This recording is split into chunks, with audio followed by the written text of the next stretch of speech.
Halo teman-teman, kali ini kita akan membahas mengenai pencemaran air laut akibat sampah plastik. Sampah plastik memang sudah sejak lama menjadi masalah utama di bumi tempat kita tinggal ini. Tetapi, tahukah teman-teman, beberapa tahun belakangan ini, permasalahan ini muncul dan semakin meresahkan masyarakat dunia. Tidak hanya di daratan saja yang dipenuhi dengan sampah-sampah plastik yang menggunung, tetapi pantai dan lautan pun terkena imbas lantaran polusi plastik turut memenuhi wilayah perairan. Sampah plastik merupakan sampah yang tidak dapat terlepas dari kehidupan manusia setiap harinya. Plastik terbuat dari bahan polimer sintesis yang dibuat dengan melalui proses polimerisasi yang mempunyai sifat tidak dapat terdegradasi dan tidak terurai. Sehingga sampah plastik tersebut menjadi faktor yang berpengaruh atau bahkan membahayakan bagi lingkungan. Apabila pembuangan sampah plastik ke laut secara terus-menerus dan tidak terkendali oleh manusia, maka akan berdampak pada lingkungan yang merugikan dalam air laut untuk jangka panjang. Tahukah teman-teman, Indonesia ini memiliki laut yang begitu luas. Namun, pencemaran laut oleh sampah tidak dapat dihindari di beberapa bagian laut di Indonesia karena sampah yang ditimbulkan tidak dapat dihindari lagi, serta Indonesia ini merupakan negara penyumbang sampah terbesar nomor 2 setelah Cina.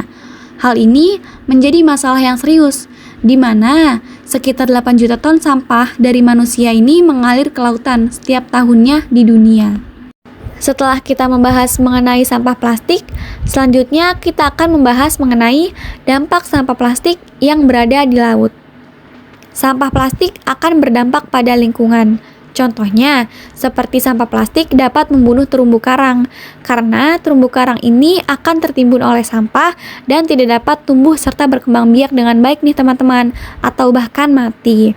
Adapun sampah plastik yang menimbun di dasar laut akan menahan air untuk sulit terserap ke dalam tanah dan sirkulasi udara dalam tanah akan terhambat. Penumpukan sampah di dasar laut juga akan berpengaruh terhadap terumbu karang. Terumbu karang ini merupakan tempat perlindungan bagi hewan-hewan laut maupun biota laut, serta dapat berfungsi untuk melindungi pantai dari erosi apabila terdapat gelombang laut yang tinggi. Nah, apabila terumbu karang tertutupi sampah, maka hewan-hewan yang berada di laut ini tidak memiliki tempat untuk perlindungan, sehingga akan rentan terhadap kematian yang menyebabkan terjadinya kelestarian ekosistem dan biota laut. Hewan-hewan di laut seperti ikan, penyu, lumba-lumba, dan hewan-hewan lainnya akan ikut tercemar nih teman-teman. Hal ini dapat terjadi karena hewan-hewan yang berada di laut ini menganggap sampah plastik itu adalah sebagai makanan yang dapat mereka makan, di mana terdapat kemungkinan bahwa sampah plastik terbuat dari bahan kimia yang dapat terserap oleh hewan tersebut, yang nantinya akan meracuni hewan tersebut dan akan menyebabkan hewan laut tersebut mati. Nah, ketika hewan mati di laut, maka hewan tersebut akan menjadi bangkai yang di dalam tubuhnya terdapat sampah, seperti sampah plastik yang tidak dapat terurai, maka akan dapat meracuni hewan-hewan lainnya, sehingga kelestarian hewan-hewan laut akan berkurang dan bahkan bisa punah. Bagaimana sih cara atasi sampah plastik di laut? Yuk, mari kita bahas satu persatu.